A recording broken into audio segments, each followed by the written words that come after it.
الحمد للہ رب العالمین والصلاة والسلام علی اشرف الانبیاء والمرسلین وعلی آلہ واصحابہ اجمعین۔ قال اللہ تعالی وتبارک فی القرآن المجید والفرقان الحمید۔ اعوذ باللہ من الشیطان الرجیم، بسم اللہ الرحمن الرحیم۔ یا ایہا الذین آمنوا اتقوا اللہ حق تقاتہ ولا تموتن الا وانتم مسلمون۔ صدق اللہ مولانا العظیم وصدق رسولہ النبی الکریم الرؤوف الرحیم۔ اللہم نور قلوبنا بالقرآن وزین اخلاقنا بالقرآن وادخلنا الجنة بالقرآن ونجنا من النار بالقرآن۔ قال اللہ تعالی وتبارک فی شان حبیبہ مخبرا وآمرا ان اللہ وملائکتہ یصلون علی النبی یا ایہا الذین آمنوا صلوا علیہ وسلموا تسلیما۔ اللہم صلی علی سیدنا و مولانا محمد معدن الجود والکرم صلاۃ و سلاما علیک یا سیدی یا رسول اللہ۔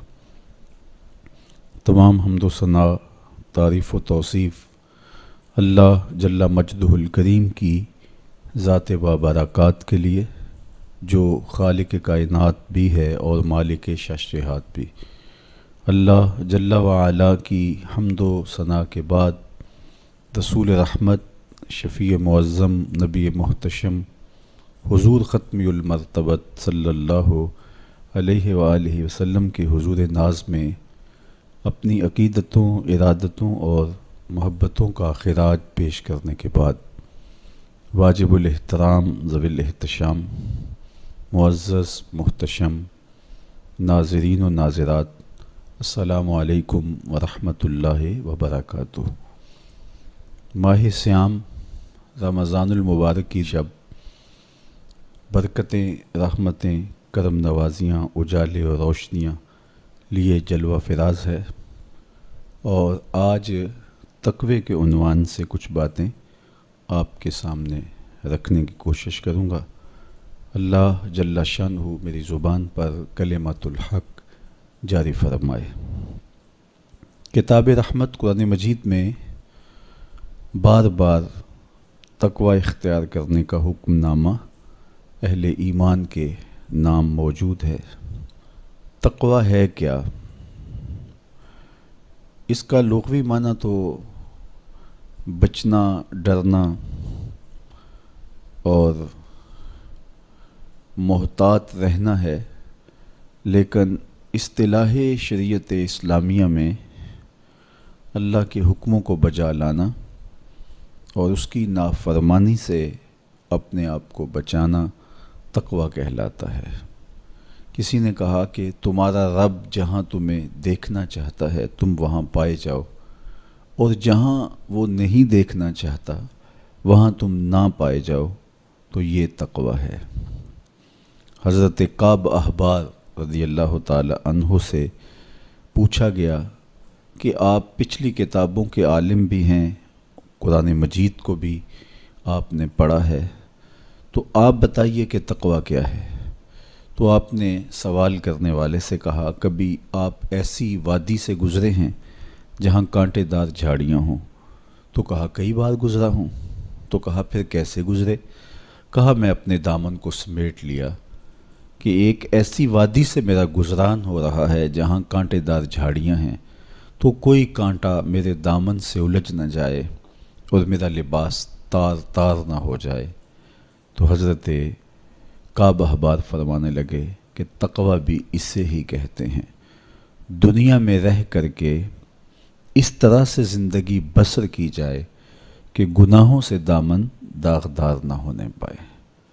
اس دنیا میں رہنا بھی ہے، لیکن اس دنیا کی شرور سے اپنے آپ کو بچانا بھی ہے، دنیا کے اندر موجود فتنوں سے اپنے آپ کو محفوظ رکھنا ہے، نفس اور شیطان کے مکر و فریب سے اپنی حفاظت کرنی ہے، اپنے دامن کو داغدار نہیں ہونے دینا، اپنے دامن کو پھٹنے نہیں دینا، اپنے ضمیر کی چادر پہ داغ نہیں لگنے دینا، اپنے باطن کی صفائی اور ستھرائی اور پاکیزگی اور عفت کا خیال رکھنا ہے، دنیا میں رہ کر کے بھی دنیا کی غلاظتوں سے اپنے آپ کو محفوظ رکھنا تقویٰ کہلاتا ہے۔ کہا اس دنیا میں اس طرح رہو جس طرح کشتی پانی میں رہتی ہے، پانی میں رہنے کے باوجود اپنے اندر پانی نہیں آنے دیتی، چونکہ اگر کشتی پانی میں رہے تو خیر ہے، خود بھی تیرے گی اور اپنے اوپر بیٹھے سواروں کو بھی کنارے تک لے جائے گی، لیکن اگر پانی کشتی میں داخل ہونا شروع ہو گیا تو خود بھی ڈوبے گی اور جو اس کے اوپر سوار ہوں گے وہ بھی ڈوب جائیں گے۔ اس لیے تم دنیا میں رہو تو خیر ہے، لیکن دنیا اگر تمہارے اندر اتر آئی تو پھر کچھ باقی نہیں بچے گا۔ من نظر الی الدنیا نظر الحب اخرج اللہ تعالی من قلبہ نور الیقین والزہد، جو دنیا کو محبت کی نظر سے دیکھتا ہے اللہ اس کے دل سے زہد اور تقوی کے نور کو کھینچ لیتا ہے۔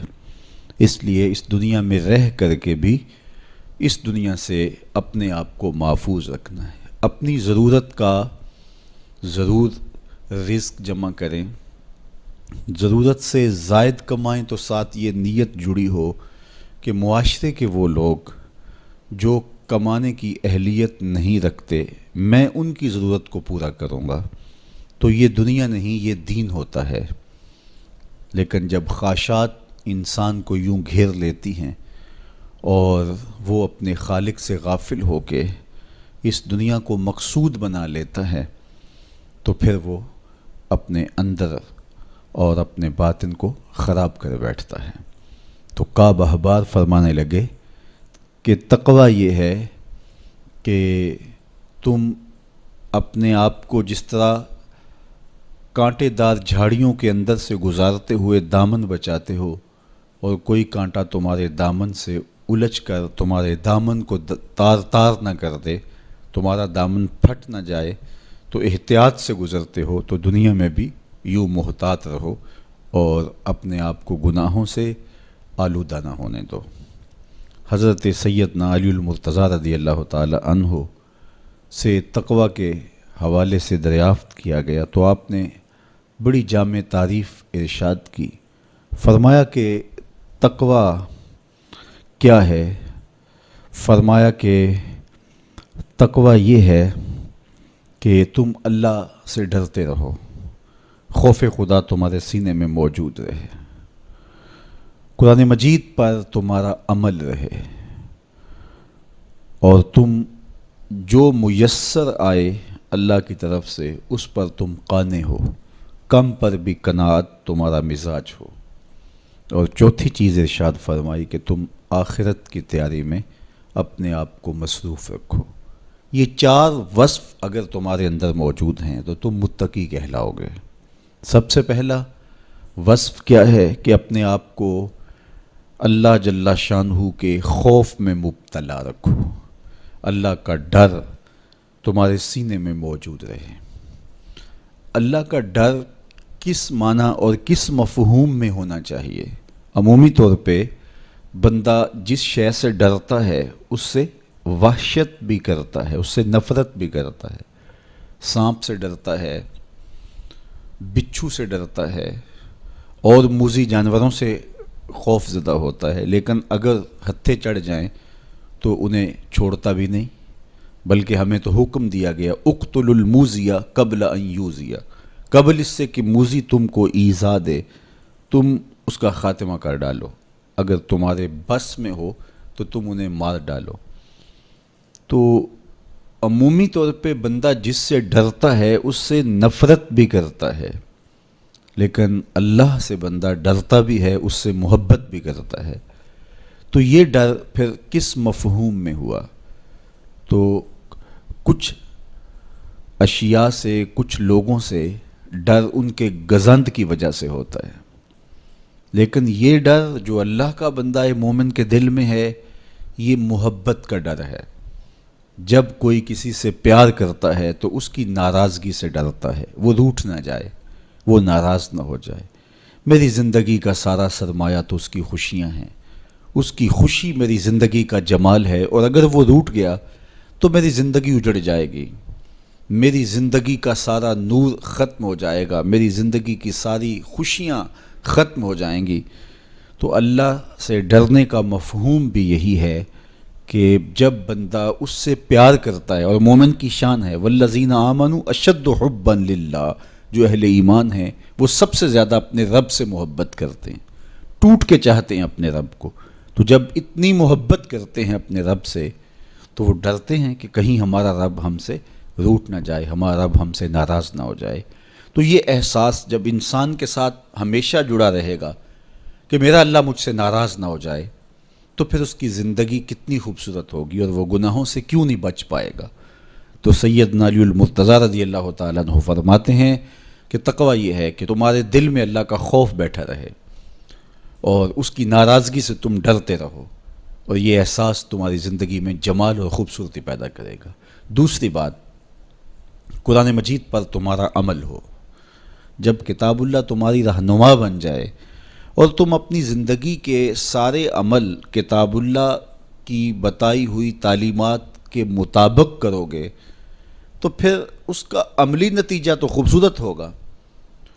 جب تھیوری اچھی ہوگی تو پریکٹیکل بھی اچھا آئے گا۔ جب تم قرآن کے بتائے ہوئے طریقے کے مطابق زندگی بسر کرو گے تو کیسے نہیں ہوگا کہ تمہاری زندگی خوبصورت زندگی ہوگی اور تم کامیاب اور بامراد اور خوش نصیب شخص قرار پاؤ گے۔ اس لیے قرآن مجید پہ عمل اپنی زندگی میں لازم کر لو۔ یہ تمہارے رب نے تمہارے نام رسول کریم صلی اللہ علیہ وآلہ وسلم کی وساطت سے ایک پیغام بھیجا ہے، مکمل ضابطہ حیات ہے، دستور زندگی ہے۔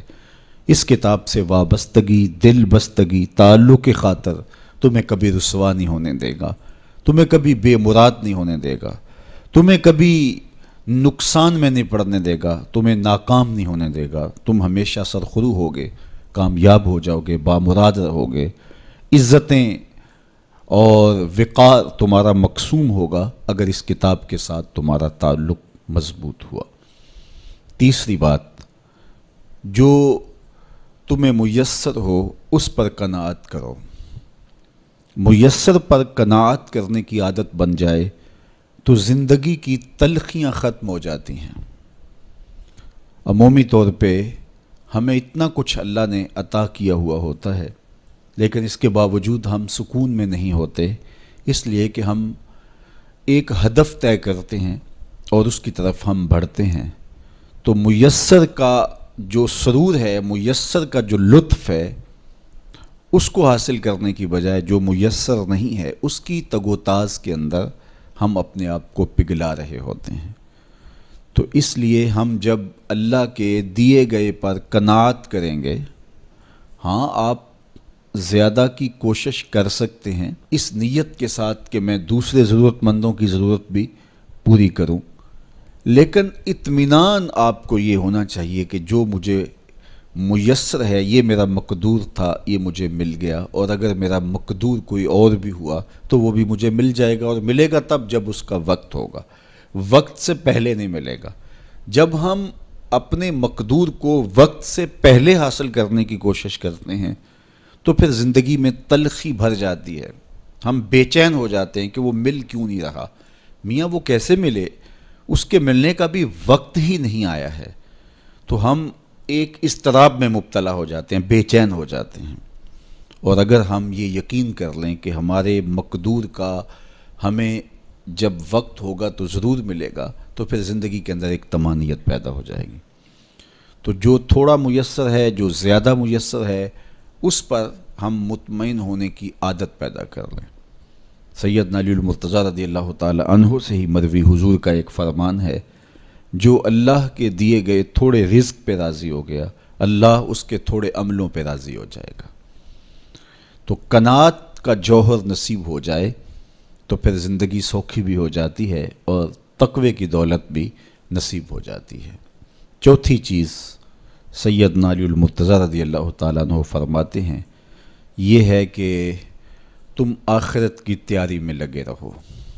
تمہارا جب ہدف وہ ہے کہ میں ایک دن اللہ کے حضور پیش ہونا ہے اور اپنے سارے اعمال کی جواب دہی اور سارے اعمال کا حساب میں نے اس کے حضور پیش کرنا ہے، تو پھر تم پھونک پھونک کے قدم رکھو گے، حزم و احتیاط سے زندگی گزارو گے۔ اور تقوی نام ہی حزم و احتیاط کا ہے، تقوی نام ہی زندگی کو منظم اور مرتب کر کے اللہ کے حکموں کو بجا لانے کا ہے۔ حضرت شیخ احمد شیخ مجدد الفسانی علیہ رحمہ فرماتے ہیں کہ تقوی دو چیزوں سے عبارت ہے، ایک اللہ کے حکموں کو بجا لانا اور ایک اللہ کی منع کردہ چیزوں سے اجتناب کرنا۔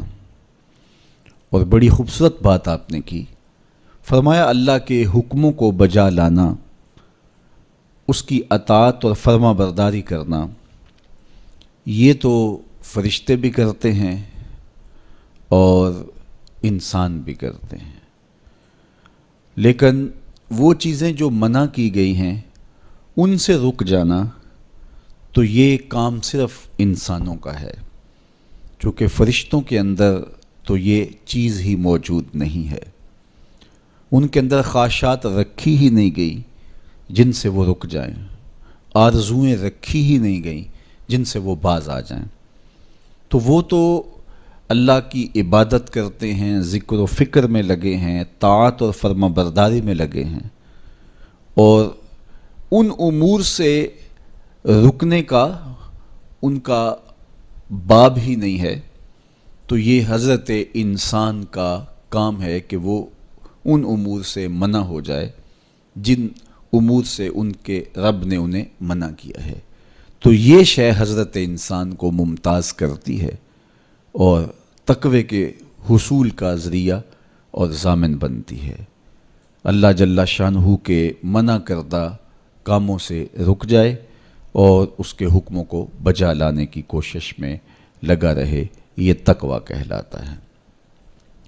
بعض نے یہ کہا کہ انسان کے جو ظاہری اعمال ہیں اور انسان کے جو باطنی اعمال ہیں، ان دو اعمال کو دو حصوں میں تقسیم کیا، تو کہا کہ جو باطن کے اعمال ہیں وہ تقوی کہلاتے ہیں۔ آپ کوئی نیک عمل کرتے ہیں تو ظاہر ہے کہ وہ امتثال امر کے طور پہ آپ وہ کام بجا لا رہے ہیں، لیکن اب آپ دل سے بھی رکے ہوئے ہیں اس کام سے، تو یہ آپ کے دل کا عمل ہے اور یہ تقوی کہلاتا ہے۔ قرآن مجید میں اللہ تعالیٰ نے ایک مقام پہ ارشاد فرمایا، جو اللہ کی نشانیوں شعائر اللہ کی تعظیم کرتے ہیں تو یہ دل کا تقوی ہے۔ تو تقوی کا تعلق پھر جڑ جاتا ہے دل سے۔ میرے اور آپ کے آقا و مولا حضور نبی رحمت صلی اللہ علیہ وآلہ وسلم نے ارشاد فرمایا، التقوی ہا ہونا، التقوی ہا ہونا۔ حضور نے اپنے سینے کی طرف اشارہ کر کے کہا تقوی یہاں ہے، تقوی یہاں ہے۔ تو تقوی کا مرکز انسان کا دل ہے۔ ایک حدیث پاک میں آیا جو صحیح مسلم میں موجود ہے کہ ان اللہ لا ينظر الی صورکم واموالکم، اللہ تمہاری صورتوں کو نہیں دیکھتا، اللہ تمہارے مالوں کو نہیں دیکھتا کہ کون کتنا خوبصورت ہے، کس کے پاس کتنی دولت ہے، نہ تمہاری صورتیں دیکھتا ہے، نہ تمہارے بنگلے دیکھتا ہے، نہ تمہاری جائیدادیں دیکھتا ہے، نہ تمہارا بینک بیلنس دیکھتا ہے۔ اسے تمہاری صورتوں سے غرض نہیں ہے، اسے تمہارے اموال سے سروکار نہیں ہے، وَلَٰكِن يَنظُرُ إِلَىٰ قُلُوبِكُمْ وَأَعْمَالِكُمْ، وہ تمہارے دل دیکھتا ہے اور تمہارے عمل دیکھتا ہے۔ تمہارے کپڑے پھٹے پرانے ہیں، جھونپڑے میں رہتے ہو، لیکن عمل خوبصورت ہیں، تمہارا قلب سلیم ہے، اس دل میں اللہ کی محبت، اللہ کا پیار رکھا ہے، اللہ جل شانہ کے محبوب کا پیار رکھا ہے، تو وہ دل خوبصورت ہے۔ تو تمہارے لباس پھٹے پرانے کیوں نہ ہوں، تمہارے رہنے کی جگہ انتہائی ناآسودہ کیوں نہ ہو، لیکن تمہارا دل اچھا ہے، تمہارے عمل اچھے ہیں، تو تمہارے رب کو یہ پسند ہے۔ تو تقوی کا مرکز تمہارا قلب ہے، تمہارا دل ہے۔ تو دل کی پاکیزگی، دل کی صفائی، دل کی ستھرائی یہ اللہ جل شانہ کو محبوب ہے۔ ہم عمومی طور پہ اپنے ظاہر کو سنوارنے میں لگے رہتے ہیں اور باطن ہمارا میلا کچیلا ہی رہتا ہے۔ ہمارا رب ہم سے اس بات کا تقاضا کرتا ہے کہ تمہارا دل بھی ستھرا ہونا چاہیے، تمہارا دل بھی پاک ہونا چاہیے۔ باہو علیہ رحمہ فرماتے ہیں کہ دل کالے نالوں منہ کالا چنگا، جے کوئی یہ رمز پچھانے ہو۔ تو اصل تو پاکیزگی، طہارت، صفائی، عفت قلب کی ہے۔ تو اس لیے اللہ تعالیٰ جل شانہ نے مومنین کے قلوب کی پاکیزگی، طہارت اور صفائی اور عفت کا تقاضا اہل ایمان سے کیا ہے۔ اللہ جل شانہ نے بندوں کو جو عزت عطا کی ہے تو اس کا معیار تقویٰ کو قرار دیا۔ کون کتنا معزز ہے یہ اس کی دولت سے نہیں ناپا جا سکتا، اس کے قبیلے اور اس کے خاندان سے نہیں جانچا جا سکتا، اس کے لباس سے آپ یہ اندازہ نہیں کر سکتے کہ یہ معزز شخص ہے۔ کسی شخص کا کسی قوم سے تعلق ہے اور وہ گوری رنگت والی قوم ہے یا وہ کسی اور رنگت سے متعلق ہے تو وہ اس کی عزت کا ظرف نہیں ہے۔ ان اکرمکم عند اللہ اتقاکم، تم میں سے معزز وہ ہے جو متقی ہے، جو پرہیزگار ہے۔ دیکھیے ابو لہب قریشی النسب تھا، لیکن خوبصورت ہونے کے باوجود، عالی مرتبت نسب رکھنے کے باوجود آج بھی اس پر لعنتیں برس رہی ہیں۔ اور بلال حبشی رضی اللہ تعالیٰ عنہ رنگ کے کالے تھے اور نسباً غلام تھے، لیکن تقوی کی دولت نے، ایمان کی دولت نے ان کو اس مقام پہ کھڑا کر دیا کہ وہ ہاشمی النسب شخص تقوی اور ایمان کی عدمیت کی وجہ سے ان کے قدموں سے لگی ہوئی دھول تک بھی نہ پہنچ سکا، اور وہ عزتوں کے اس ظرف کو حاصل کرتے ہیں جو انہی کا مقسوم ہے۔ تو اسلام نے شرف کا معیار، عزت کا معیار تقوی قرار دیا ہے۔ تو اس لیے ہمیں تقوی کو حاصل کرنے کے لیے کوشاں رہنا چاہیے اور ایسے اعمال بجا لانے چاہیے کہ جس سے ہمیں تقوی حاصل ہو۔ حضرت شیخ احمد مجدد الفسانی علیہ رحمہ فرماتے ہیں، جو شخص اپنے اوپر 10 چیزوں کو لازم کر لیتا ہے تو لازمی نتیجہ یہ ہوتا ہے کہ وہ متقی بن جاتا ہے۔ وہ 10 چیزیں کون سی ہیں؟ ماہ صیام کے ان حسین لمحوں میں ہمیں وہ 10 اوصاف اپنے اندر پیدا کرنے چاہیے تاکہ ہم متقی بن جائیں، اور متقی اللہ کے محبوب بندے ہیں۔ تقوی اختیار کرنے والے اللہ جل شانہ کی رحمتوں کے خاص مستحق ہیں۔ جنہیں تقوی کا نور نصیب ہوتا ہے وہ اللہ کی رحمتوں کے سائے میں آ جاتے ہیں۔ اگر ان پر مصائب، آلام، مشکلیں آتی ہیں تو ان کے تقوی کی وجہ سے اللہ انہیں راستے عطا کر دیتا ہے۔ وَمَن يَتَّقِ اللَّهَ يَجْعَل لَّهُ مَخْرَجًا وَيَرْزُقْهُ مِنْ حَيْثُ لَا يَحْتَسِبُ۔ اللہ اکبر۔ ارشاد فرمایا کہ جو اللہ سے ڈرتا ہے، تقوی اختیار کرتا ہے، اس کے لیے ہم مصیبت سے نکلنے کے راستے پیدا کر دیتے ہیں، اور اللہ جل شانہ اس کے لیے وہاں سے رزق عطا کرتا ہے جہاں سے اسے گمان بھی نہیں ہوتا ہے۔ تو یہ تقوی کا نتیجہ ہے جو اہل تقوی کو نصیب ہوتا ہے۔ تو حضرت شیخ نے 10 وہ امور بتائے جو اپنے اوپر لازم کر لینے سے تقوی نصیب ہوتا ہے۔ سب سے پہلی بات آپ فرماتے ہیں زبان کو غیبت سے بچائے۔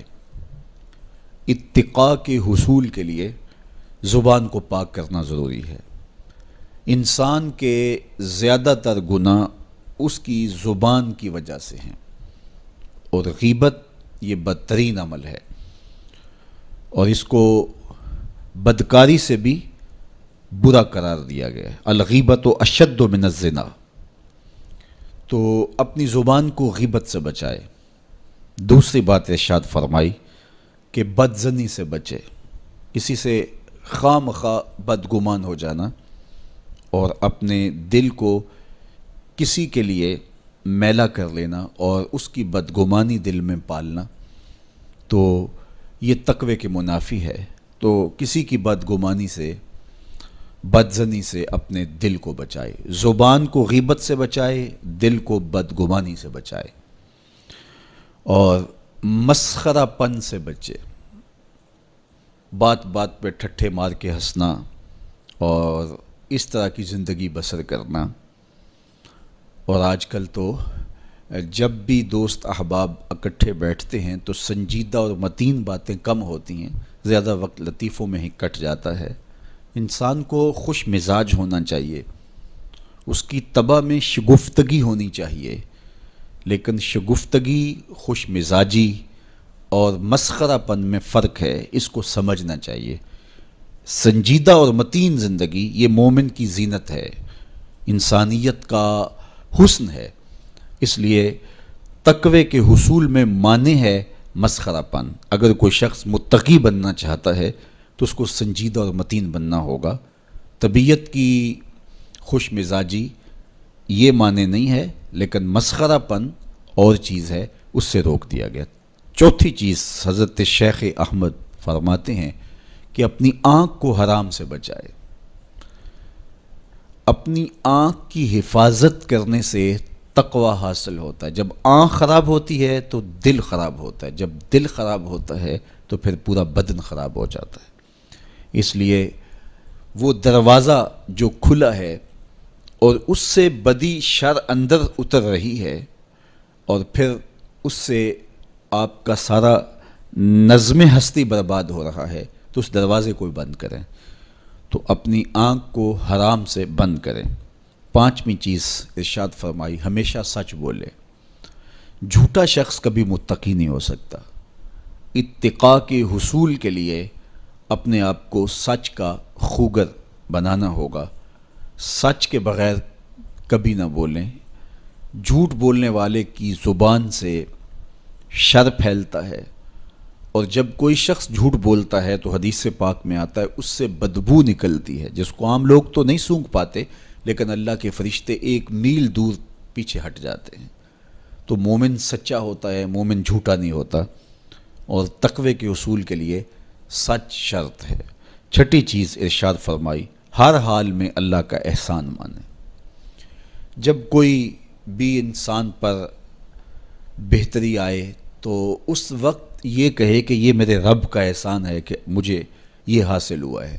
بہت سارے لوگ اپنی محنت کا نتیجہ قرار دیتے ہیں کہ یہ میں نے کیا تو اس کے نتیجے میں یہ ملا۔ بسا اوقات آپ کتنا سیدھا کام کر رہے ہوتے ہیں، کتنی محنت کر رہے ہوتے ہیں، لیکن نتیجہ اس کے برعکس آ رہا ہوتا ہے۔ سیدنا علی المرتضیٰ رضی اللہ تعالیٰ عنہ فرماتے ہیں، میں نے اللہ کو اپنے ارادوں کی شکست سے پہچانا، تو یہ اس کی کرم نوازی ہے کہ اس نے ایسا کر دیا۔ صحت میرا کمال نہیں، یہ اللہ کی عطا ہے۔ علم میرا کمال نہیں، یہ اللہ کی عطا ہے۔ لہجوں کی خوبصورتی یہ اس کی عطا سے ممکن ہے۔ اس نے آنکھوں میں روشنائی رکھی، اس نے توفیق عمل نصیب فرما دی، اس نے اچھائی کی راہوں پہ گامزن کیا، ماہ صیام میں روزہ رکھنے کی توفیق ہوئی، صلاۃ التراویح میں حاضری کا موقع میسر آیا، دیگر صالح اعمال تلاوت کلام مجید نصیب ہوئے، تو مت سمجھے کہ یہ کوئی میرا کمال ہے۔ اللہ کا احسان مانے گا تو غرور پیدا نہیں ہوگا، تکبر پیدا نہیں ہوگا۔ تو ہر حال میں اللہ کا احسان مانے، جو بھی خیر اس کو ملے وہ کہے یہ میرے رب کی طرف سے ہے، اور اگر اس کا کرم نہ ہوتا تو یہ عمل مجھے نصیب نہ ہوتا۔ اور کتنے عمل ہیں کہ نصیب ہونے کے بعد عجب سے، تکبر سے، ریاکاری سے برباد ہو جاتے ہیں۔ کیتی کتری پئی کھو محمد تے سکہ بنیا زردہ، کتنے عمل ہیں کہ برباد ہو جاتے ہیں، تکبر آ گیا، عجب آ گیا، ریاکاری آ گئی، تو یہ اس کی طرف سے ہی ہے۔ تو جب یہ کہے گا تو عجب، تکبر، غرور کچھ پیدا نہیں ہوگا، تو پھر عمل قبول ہوگا اور انسان تقوی کی منزل تک پہنچے گا۔ ساتویں چیز، اپنا مال راہ حق میں خرچ کرے۔ ناحق راستے پر ایک درہم بھی خرچ نہ کرے۔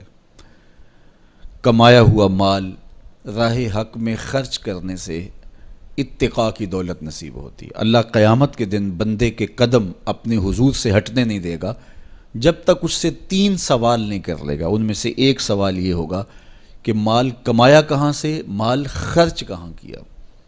جس طرح مال حلال کمانا ضروری ہے، مال کو جائز جگہوں پہ خرچ کرنا بھی ضروری ہے، حق کے راستے پہ خرچ کرنا بھی ضروری ہے۔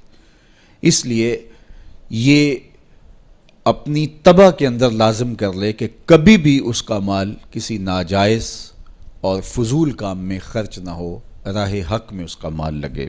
8ویں چیز، نفس کے لیے کبھی بڑائی بلندی نہ چاہے، اس سے طبیعت میں سرکشی آئے گی اور تقوی کے راستے میں یہ عمل مانے ہے۔ اور نمازوں کی حفاظت کرے۔ نمازوں کی اگر حفاظت نہیں کرتا تو باقی سارے عمل اس کے پاس ہیں، تو وہ متقی کیسے بن سکتا ہے؟ چونکہ یہ تو اسلام کا بنیادی فریضہ ہے جو اہل ایمان پر لازم کیا گیا ہے، جو کسی صورت کے اندر بھی، حتیٰ کہ حالت بیماری کے اندر بھی معافی جس کی نہیں ہے، سفر کے اندر بھی نماز کی معافی نہیں، مختصر کر دی گئی، قصر کر دی گئی، لیکن معافی نہیں دی گئی۔ حالت جنگ کے اندر بھی اس کی معافی نہیں ہے۔ تو نمازوں کی محافظت کرے۔ اور 10ویں چیز، حضرت شیخ فرماتے ہیں عقیدوں کی صحت کا خیال رکھے، اپنے عقیدے، اپنے نظریات خوبصورت رکھے، وہی جو طریقہ مبارکہ اہل سنت و جماعت کے بزرگوں کے عقائد تھے اور شروع سے صحابہ سے لے کے دور موجود تک چلے آ رہے ہیں، ان کی مطابقت کے اندر اپنے عقیدے رکھے۔ نظریات کا عکس اعمال پہ ہوتا ہے، اگر نظریات اچھے نہیں ہیں تو اعمال بھی اچھے نہیں ہیں۔ تو یہ 10 خوبیاں اور 10 چیزیں اگر کسی شخص نے اپنے اندر لازم کر لیں تو پھر لازمی نتیجہ یہ ہے کہ وہ متقی بن جائے گا، وہ پرہیزگار بن جائے گا۔ روزے کا مقصد بھی تقوی ہے، تو یہ بات ذہن میں رکھیے گا کہ صرف روزہ ہی نہیں، ہر عمل خیر کا مقصود تقوی ہے۔ تقوی کا حصول یہ اہل ایمان سے تقاضا ہے ہمارے رب کا کہ وہ متقی بن جائیں۔ متقی ایک صاف ستھرا انسان ہوتا ہے، پاکیزہ وجود ہوتا ہے۔ متقی شخص کسی کو ضرر نہیں دیتا، کسی کو دکھ نہیں پہنچاتا، وہ کسی کا حق غصب نہیں کرتا، کسی پر ظلم، زیادتی، جور و تعدی سے پیش نہیں آتا، وہ لوگوں کے حقوق کی پاسداری کرتا ہے، وہ اپنے فرائض کو پورا کرتا ہے، وہ خلق کے حق کو بھی ادا کرتا ہے اور خالق کے حق کو بھی ادا کرتا ہے۔ وہ دھرتی پر اللہ جل شانہ کی رحمتوں کا روپ ہے، دھرتی کا بوجھ نہیں ہے بلکہ دھرتی کی زینت ہے۔ تو ایسے پاکیزہ وجود یہ مقصود ہیں شریعت کے، اس لیے ہمیں تقوی ہر صورت میں حاصل کرنا چاہیے۔ قرآن مجید میں تقریباً 258 مرتبہ تقوی کو اختیار کرنے کا مختلف صیغوں کے ساتھ حکم دیا گیا ہے۔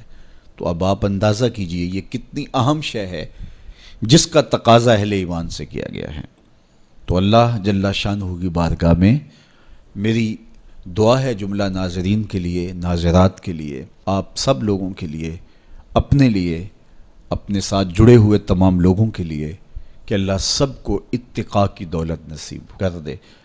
یہ زندگی بے مقصد نہ گزر جائے۔ ہم جس مقصد کے لیے آئے ہیں ایسا نہ ہو کہ ساری زندگی گزار کے چلے جائیں اور خالی دامن لے کے اللہ کے حضور پیش ہوں۔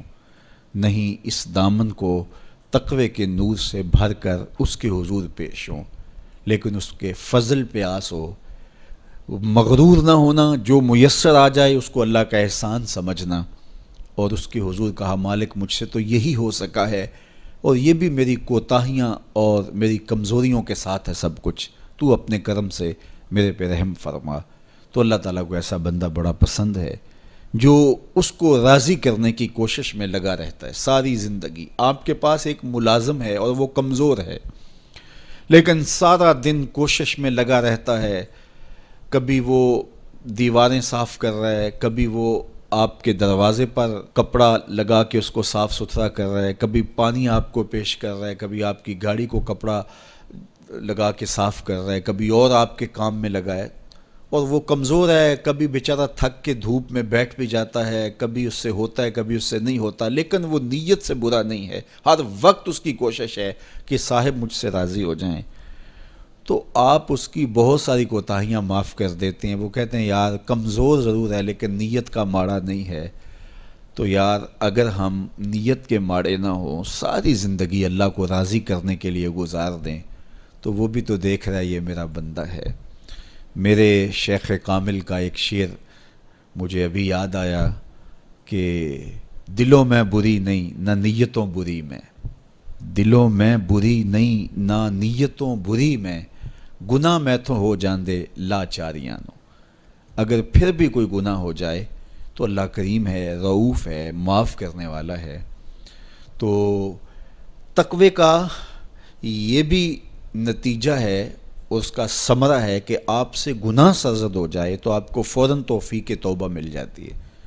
اگر یہ صالح اعمال آپ بجا لاتے ہوں تو زندگی کے اندر گناہوں کا سرزد ہونا ممکن ہے، لیکن متقی شخص سے گناہ سرزد ہو جائے تو وہ فوراً رجوع اللہ کرتا ہے، فوراً اس کو توفیق توبہ نصیب ہو جاتی ہے، اس کو کھٹکنے لگتا ہے کہ مجھ سے کچھ ہو گیا ہے، تو وہ بے چین ہو جاتا ہے۔ تو آئیے میں اور آپ اپنی زندگیوں میں تقوی کے نور کو بھر لیں۔ جہاں نور ہوگا وہاں اندھیرا نہیں ہوگا، اور اگر یہ نور باطن میں نہیں اترے گا تو وہاں اندھیرے ہوں گے، ظلمتیں ہوں گی۔ تو اندھیروں سے اور ظلمتوں سے اٹا ہوا دل لے کے ہم اللہ کے حضور پیش نہ ہوں، بلکہ نور سے بھرا ہوا دل اس کی دہلیز پہ رکھیں اور اس کی رحمتوں کی خیرات مانگیں۔ ماہ سیام کی مبارک گھڑیوں کی برکت سے اللہ مجھے آپ کو تقوی کی دولت نصیب فرمائے۔ جو کہا گیا اس کو روحوں میں اتار دے، باطن کی پاکیزگی ستھرائی نصیب کرے۔